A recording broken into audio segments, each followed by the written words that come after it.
आमलकी एकादशी, आवळ्याच्या झाडाखाली दडलेले ते भयंकर रहस्य. विष्णूच्या डोळ्यातून अश्रू का आले? आमलकी एकादशीची ही गोष्ट तुम्हाला कुणीच सांगितली नसेल. या एकादशीला आवळ्याची पूजा का? विज्ञानापलीकडचे आध्यात्मिक सत्य. एक प्रस्तावना. नमस्कार, ज्योतिषवाणी टीव्हीच्या सर्व सखींनो आणि रसिकांनो, कशा आहात तुम्ही? आज मी तुमच्याशी अशा एका विषयावर बोलणार आहे जो ऐकताना कदाचित तुमच्या अंगावर काटा येईल. आपण वर्षभरात 24 एकादशा करतो, पण आमलकी एकादशी ही फक्त एक तिथी नाहीये. हे एक असं रहस्य आहे जे थेट सृष्टीच्या निर्मितीशी जोडलेलं आहे.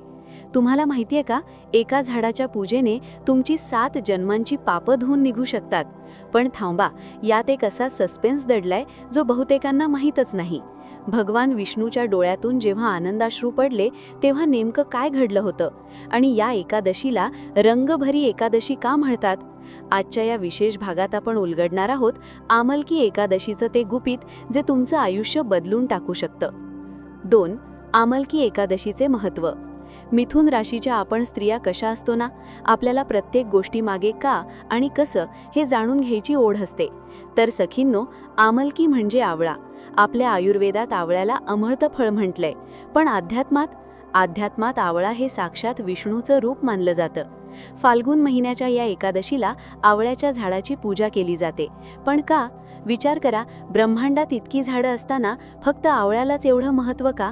कारण याच दिवशी सृष्टीचा रचयिता ब्रह्मा आणि पालनकर्ता विष्णू यांच्यात एक अशी घटना घडली होती ज्याने जगाला पहिलं झाड दिलं. ते नेमकं कोणतं? ऐका तर मग. 3. पौराणिक कथा.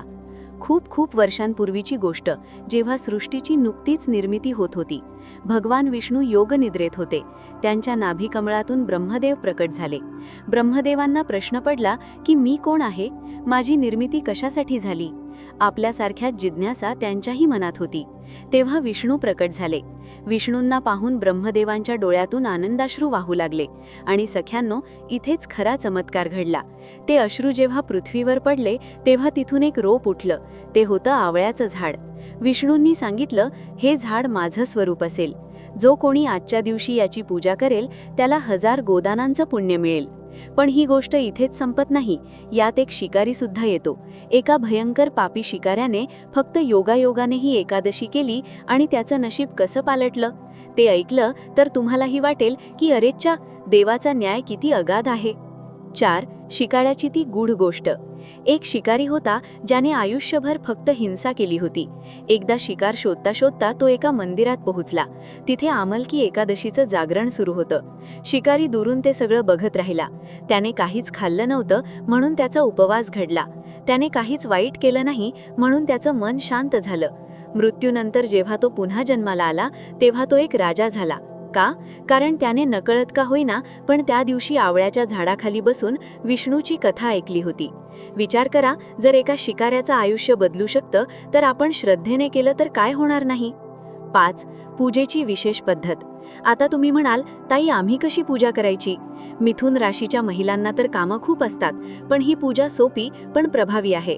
सकाळी लवकर उठा, आवळ्याच्या झाडापाशी जा. जर तुमच्याकडे झाड नसेल तर कुंडीतलं झाड चालेल किंवा बाजारातून आवळा आणून त्याची पूजा करा. पण सस्पेन्स इथे आहे, पूजेत आवळा वाहताना कोणता मंत्र म्हणायचा? तो मंत्र आहे ओम विष्णवे नमः.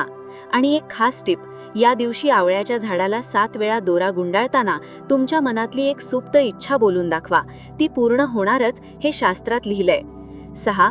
आरोग्य आणि अध्यात्माची सांगड. आपल्या चॅनलवर आपण नेहमीच विज्ञानाची जोड देतो. आवळा हे व्हिटॅमिन सीचा राजा आहे. या काळात ऋतुबदलाच्या वेळी आवळा खाणं म्हणजे शरीराला संजीवनी देण्यासारखं आहे. पण या एकादशीला आवळा खाण्यापेक्षा तो दान करण्याला जास्त महत्त्व आहे. का माहितीये? कारण दान केल्याने तुमच्या कुंडलीतील बुध ग्रह मजबूत होतो. आणि आपल्याला माहितीये मिथुन राशीचा स्वामी कोण आहे? साक्षात बुध. 7. आमलकी एकादशीला रंगभरी एकादशी सुद्धा म्हणतात, कारण याच दिवसापासून काशीमध्ये होळीची सुरुवात होते. देव आणि भक्त एकमेकांवर गुलाल उडवतात. हे प्रेमाचं प्रतीक आहे. सख्यांनो, या एकादशीने तुमच्या आयुष्यात आनंदाचे रंग भरून येऊ. तुम्हाला ही माहिती कशी वाटली? ती जी शिकाऱ्याची गोष्ट मी सांगितली तसाच अनुभव तुमच्या आयुष्यात कधी आलाय का? कमेंटमध्ये नक्की सांगा.